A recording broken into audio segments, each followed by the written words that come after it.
Welcome to the Gameweek 4 preview! As always, let's guess the scores from each game to prove why my team isn't lame by using my predictions to back up my decisions. Wow, I'm a poet and I didn't know it. We start with Southampton Man United, where Man United will be looking to bounce back with their mid-table fight loss last week. Against Palace, Man United are going to have to beat the teams around them like Southampton if they want to stay up. Nah, I'm just kidding. Ollie's at the wheel. Definite top 4 finish with a comfortable 2-1 win. But with the concerns about Martial, can the other boys step up? Chelsea got off their mark against one promoted team last week and are looking to do another one with the same again against Sheffield, who themselves haven't been too bad at all. I'm feeling a very back and forth game with Chelsea getting somewhere around 40 shots, but still ending 2-1 because Chelsea. Would you rather stay in a Palace or a Villa? It's hard to say right now as they both did have a 5-star trip on the weekend, so it's quite hard to tell them apart. I feel like the little lackluster Palace attack balances out Villa's defence, along with Palace's defence balancing out Villa's attack, making for a nice balance on the scales for a 1-1 draw. Leicester have had a tough few games to start, so haven't had time to flex on Jarl, and Bournemouth just aren't quite clicking yet, so I'm going to go for a Leicester win with Perez being so uninvolved. He's more likely to score a goal for Bournemouth than Leicester. Man City, the goal scoring machines. With Sterling, again, obviously not going to score more goals than Salah because I plan on captaining him. But I am actually expecting Brighton to score 1, as the high press of City could suit Brighton, who like to play aggressive football now. And if Sterling doesn't score, I will be the aggressive one. Newcastle, who looked very poor, and then somehow beat Spurs. And Watford, who are the only team yet to get a point yet. I feel like the way that both teams play, it's just going to be a boring 0-0 with 0 shots. With them cancelling each other's out, and maybe, if we're lucky, Holobas won't get a yellow card. West Ham showed last week they are the team that's going to score a lot of goals with all their exciting attacking players. And Pookie FC being the exact same, so I'm seeing any hole as a goal with a lot of goals here, going for 4 for Haller and 2 for Pookie. Burnley have had a good start of the season, and I don't actually expect them to struggle at all, but Liverpool have been very clinical so far, scoring 9 goals in 3. So I'm hoping for a Liverpool win, with Salah being my man to get them all. But is asking for a Liverpool clean sheet too much? Please, just 1? Everton just aren't going to score the rest of the season, are they? So I'm going for a 1-0 Wolves, who even though have been playing a lot of games, seem to be coping with it pretty okay so far. It just needs a couple of those players to stand up. And finally, the North London derby. With Arsenal and Spurs showing great and also not so great spells already, I feel like there can be a few goals in this game with both teams' defences not being the best. But can Kane and Pepe deliver this time around? Is what a lot of people will be asking. So those were my predictions for all the games. Now on to the best team in the world, my team, and it's this. But, I need your help, guys. So I have not made any transfers this week yet, but I am going to, and I want your opinions on what you think will be the best. So my plan from the very start was to wildcard after Game Week 4, but I feel like my team is almost just as good as most people wildcards, and only missing a few key players, which I don't believe is worth wildcarding for yet. So I've decided to go with this team for longer, to probably around Game Week 8 for the next international break. As if a few players appear more a little further down the line, I could have a great big advantage over other people who have already wildcarded. Looking deeply into the eyes of each of my players, you can see there are a few there I just don't want there anymore. So let's go through them one by one and analyse. Ryan in goals plays Man City next. With Brighton's more attacking player, I'm actually very concerned about how many goals he will concede in this game, as even with a few save points, I feel like he will still be around the 0 to 1 point mark. But sometimes Potter plays very conservatively and defensively, so please and thanks. Another alternative that has been made by quite a few already is swapping for Heaton, as Villa have decent fixtures coming up, although I feel like this would be a completely pointless move,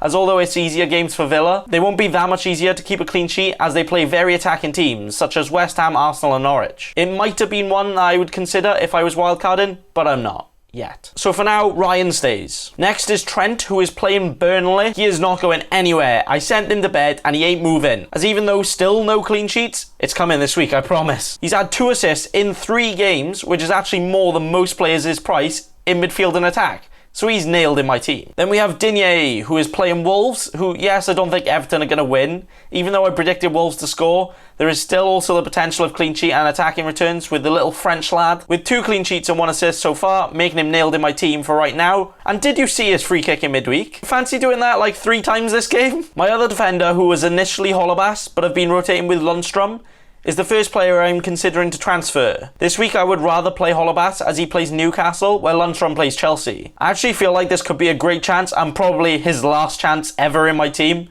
to get some points. And if not, he's getting in the bin. The main player I would consider swapping him out for is Leicester's Sayonke, as he is a little bit cheaper, but a solid ball-playing starter in Leicester team, which I feel like can get a good amount of clean sheets. But this transfer is not a priority, as it's one for the long run. I am also missing Man City cover, which so far has worked out fine, and I hope it will be until Mendy is back, so I can look to get him in then. But that's a thought for the future. On to midfield, we have Mohamed, blank against Southampton and score a brace against Arsenal Salah. He isn't going anywhere. A lot of people swapped him for Mane after the week before last, but I feel like Salah is a much better option unless you really need that million elsewhere.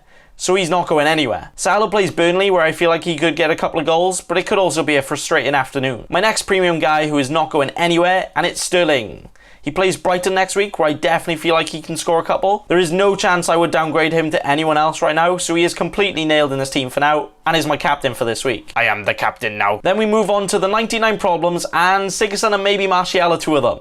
Sigurdsson has blanked 3 game weeks, which is obviously infuriating. But the worst thing is, Everton don't look like scoring at all. And we're playing Wolves next. I don't think that'll change. So this is one I feel like should be my main priority if I'm not wildcarding. He is at a nice price point to downgrade to a lot of different options though. So these are the ones I've been thinking of. One of the best options in terms of fixtures would be a West Ham player, with Anderson and Lanzini looking like great choices. But saying I already have Haller, I don't know if I want to be that absolute mad lad and have double West Ham, because if they blank, that would be lucky. Another one I like the look of is James Madison. And no, I don't mean his looks. He's had 2 assists in 2 and plays a wibbly-wobbly Bournemouth next. So he could be a good option. But then he plays Man United, Spurs and Liverpool in the next 4, which even though I think he could get something, as he does seem to be the main source of Leicester attack, I'm not sure I would be too confident in my decision. Mason Mount would probably be an even better and also cheaper option, playing Sheffield United next, which might make the transfer look not worth it in a few weeks. And John McGinn would be the final one I would consider downgrading to, playing defensively weak teams like West Ham and Norwich in the upcoming games.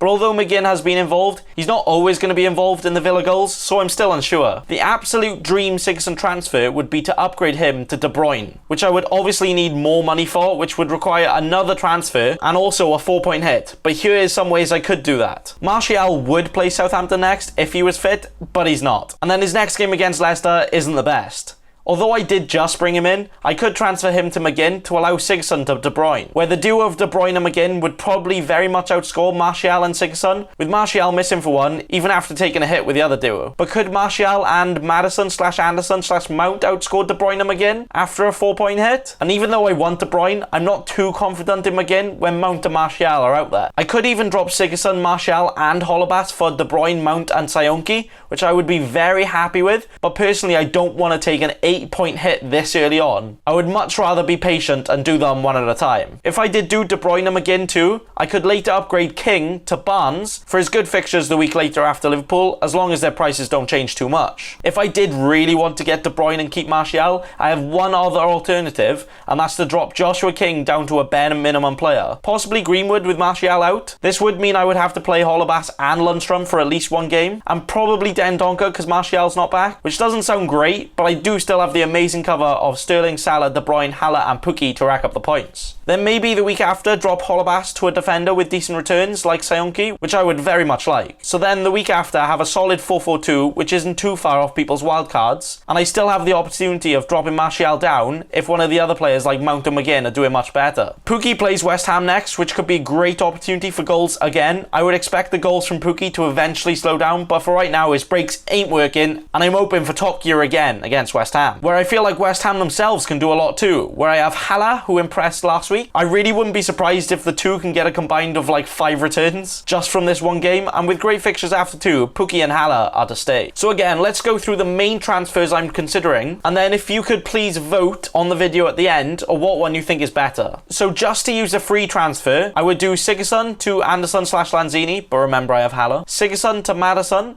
or Sigurdsson to Mount. Or if I was to do 2 transfers and take a -4 hit, I would do Sigurdsson and Martial to De Bruyne and McGinn, or Sigurdsson and Kane to De Bruyne and Greenwood, meaning I still have Martial for the week after. I think the main way to look is what the team would look like 1 week after again. So would you prefer Team A with Ryan in goals, Trent, Digne, Lundstrom/Holebas, De Bruyne, McGinn, Salah, Sterling, Pukki, Haller and Barnes? Or Team B with Ryan, Trent, Digne, Sayonke, Lundstrom, De Bruyne, Martial, Salah, Sterling, and Pookie and Hala. I would personally prefer Team B as it's probably better and can be worked on further easier, but Team A does have the really well performing players right now and a bit more attack, which seems to be doing a lot better than defense lately. The Team A route would also mean I would have a slightly better team this week, as with Martial not playing, Team B would have to rely on Dendonka or Greenwood, and with Team A I would still have King for one more match, but I am just really stuck with this right now. So please vote what transfer you think is better. I will probably make my decision right at the end of the deadline. I will update my last team on my brand new Twitter, which you can follow at NathanBaconFC.